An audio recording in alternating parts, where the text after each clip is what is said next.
Eu venho à tribuna hoje, senador Paim, brevemente, para manifestar a preocupação. Voltei hoje, na madrugada de hoje, de uma missão nas Nações Unidas, da União Interparlamentar, que debateu as questões relacionadas ao controle de drogas no mundo.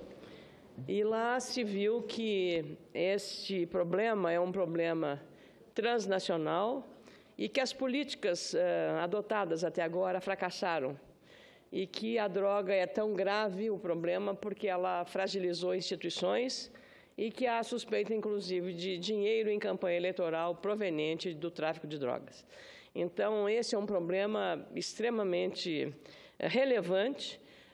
Nós temos cuidado, como presidente da Fundação Milton Campos, tenho apoiado a realização de seminários para envolver as escolas e a família no debate da questão da prevenção, um projeto desenvolvido no âmbito do SENAD, a Secretaria Nacional Antidrogas do Ministério da Justiça, e o título desse seminário é Drogas Por Quê? Então, se viu exatamente que a tendência é hoje você criminalizar o usuário e o produtor, em geral um pequeno produtor, seja de coca ou de maconha, e o usuário e deixando de perseguir quem deveria, que é o traficante mesmo, que é o que leva a parte principal da lucratividade do dinheiro.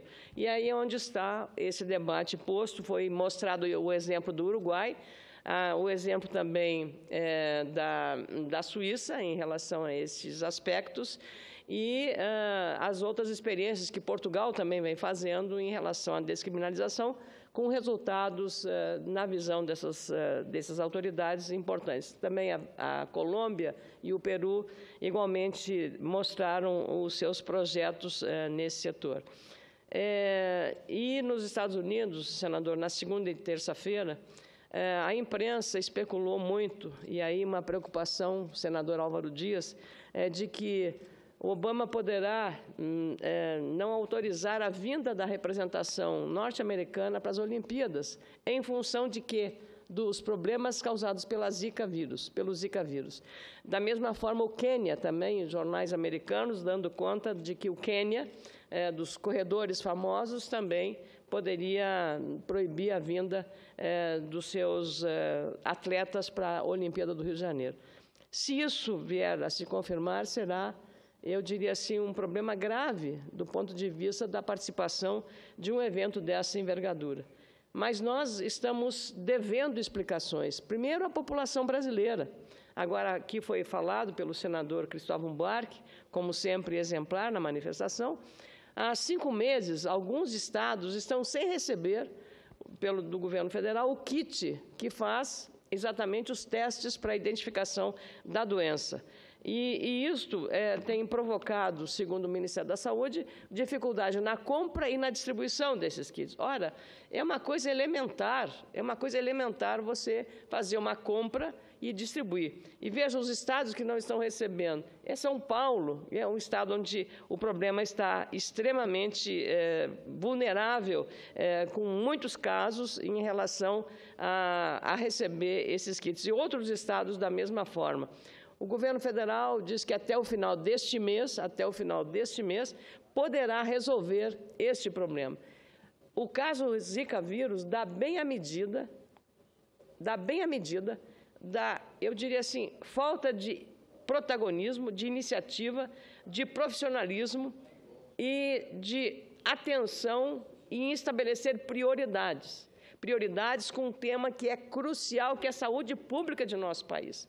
Eu já disse aqui nessa tribuna que o problema do Zika vírus não combater o mosquito, não é um problema apenas do governo. Eu reconheço, esse é um problema de cada um de nós. Aliás, a Comissão de Agricultura do Senado Federal, que eu tenho a honra de presidir, vai promover no dia 18, na próxima quinta-feira, um debate sobre o Zika vírus, trazendo, para tratar do mosquito Aedes aegypti, como combatê-lo, vai trazer especialistas de instituições importantes ligadas à pesquisa nesse setor.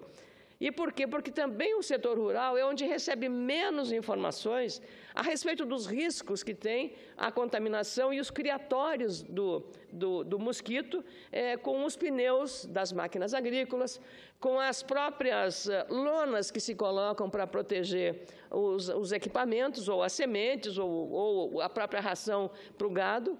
E, no entanto, não há uma informação sobre os riscos de ali, nessa lona, com a chuva, acabar se tornando um foco da criação do mosquito. Vários focos, porque são pequenas piscininhas, vamos dizer assim, onde ali se desenvolve, com o clima agora do verão, se desenvolve facilmente o mosquito da dengue.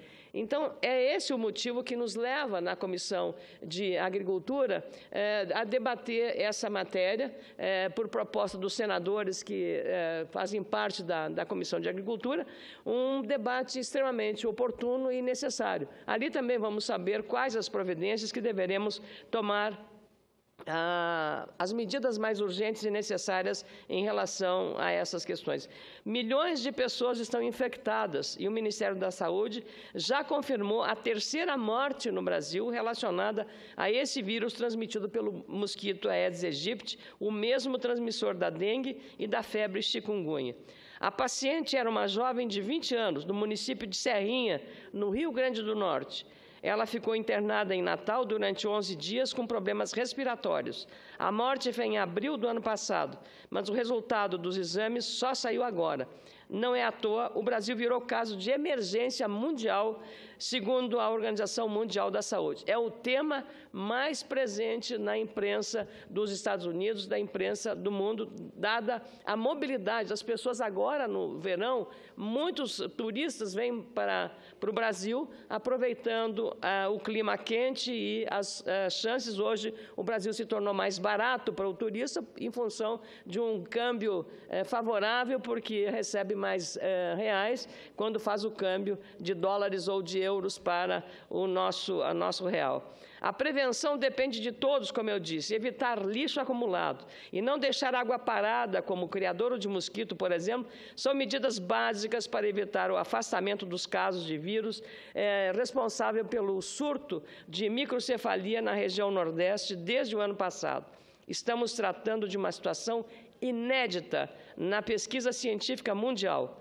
As investigações sobre o tema devem continuar para esclarecer questões como a transmissão desse agente e sua atuação no organismo humano, a infecção do feto e período de maior vulnerabilidade para a gestante. Inicialmente, o risco está associado aos primeiros 3 meses de gravidez e ainda há muitas dúvidas sobre como combater este vírus. São casos preocupantes de saúde pública que precisam, sem dúvida, da mobilização social e política de toda a sociedade brasileira. Por causa de problemas de higiene, falta de rede de esgoto e de reduzido acesso à água potável, uma criança morre no Brasil a cada 3 minutos. A cada 3 minutos. Mais de 100 milhões de brasileiros não têm coleta de esgoto e apenas 39% dos rejeitos são tratados. 39%. O resto é despejado na natureza, incentivando a proliferação de mosquitos e doenças de todos os tipos e problemas. Também grave para os estados e municípios endividados no limite da sua lei de responsabilidade fiscal. Em boa hora, a nossa CNBB acabou de escolher como tema deste ano a Conferência Nacional dos Bispos do Brasil, o tema da Campanha da Fraternidade 2016, Casa Comum, Nossa Responsabilidade, com foco na melhoria das políticas de saneamento básico, outra preocupação que atinge a todos, União, Estados e municípios, mas atinge, sobretudo, as pessoas. Porque quem joga o lixo na frente da sua casa, ou no seu bairro, ou num terreno baldio, está comprometendo a questão da sustentabilidade e o meio ambiente. Está comprometendo a sua própria saúde, dos seus filhos, dos seus parentes, dos seus amigos. Está comprometendo a saúde de todos os moradores naquele bairro ou naquela cidade. É exatamente essa responsabilidade social que a CNBB, em boa hora, está buscando chamar a atenção de todos para que tenhamos esse compromisso, não apenas com cada um de nós, mas com o coletivo onde nós vivemos. Nesse aspecto que aqui ocupo brevemente a tribuna, senador Paim, caros colegas senadores, para dizer exatamente da gravidade da situação e das consequências. Vamos esperar que nenhum país proíba os seus atletas de vir à Olimpíada no Rio de Janeiro. Isso seria um desastre, não só em relação ao descrédito do Brasil, numa questão crucial, que é a saúde pública, mas também em relação ao sucesso deste evento, que foi cantado em prosa e verso e que, como a Copa do Mundo, se discutiu muito o gasto que foi feito para realizar este evento. Saber se a sociedade carioca, fluminense, vai se beneficiar de fato com as obras que foram ali iniciadas e concluídas. Como a Copa do Mundo, temos estádios ociosos que valeram, como aqui de Brasília, quase 2 milhões de reais, 2 bilhões de reais. Um estádio que está ali praticamente ocioso. E foi dinheiro público, dinheiro que falta para a saúde. As pessoas não têm hospital, não têm atendimento, mas teve dinheiro para botar nesse estádio. E em outros estados em que futebol não é um esporte de grande relevo, como o eixo Rio-São Paulo, ou o Nordeste, Pernambuco, ou como o nosso Rio Grande do Sul, o Paraná do senador Álvaro, não tem o futebol com essa relevância e essa importância, com torcidas organizadas, com um movimento enorme nos estádios. O estádio que foi feito em Cuiabá, o estádio que foi feito em Manaus, é uma coisa que revela um equívoco de prioridade, senador. E hoje, junto com todo esse cenário de más notícias, vem a notícia da Transparência Internacional, informando que na análise da Transparência Internacional, de 400 casos no mundo sobre corrupção, a Petrobras ficou em segundo lugar. Em segundo lugar na avaliação da Transparência Internacional. É muito triste para nós brasileiros ver essa empresa, um orgulho, o petróleo é nosso. Tudo isso praticamente foi implodido por um processo que nós temos que combater sempre.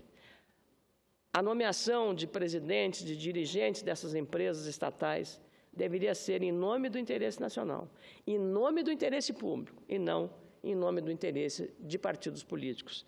A profissionalização, a mesma profissionalização, o mesmo rigor, o mesmo perfeccionismo, o mesmo profissionalismo que marcou a vitória da Mangueira, da Verde Rosa, nesta grande festa de carnaval, na homenagem a Maria Bethânia, esse mesmo rigor, esse mesmo perfeccionismo, e eu acrescentaria, a ética e a responsabilidade deveriam vigorar em nosso país, como hoje estão vigorando em algumas instituições, como o Poder Judiciário, a Polícia Federal e o Ministério Público. É isso que nos dá ainda esperança que uma operação Lava Jato possa nos simbolizar ou enxergarmos uma luz no fim do túnel desse processo. É muito triste saber que a Petrobras é o segundo maior caso de corrupção no mundo, avaliado pela Transparência Brasil. Muito obrigada, senador Paim, muito obrigada, senadores.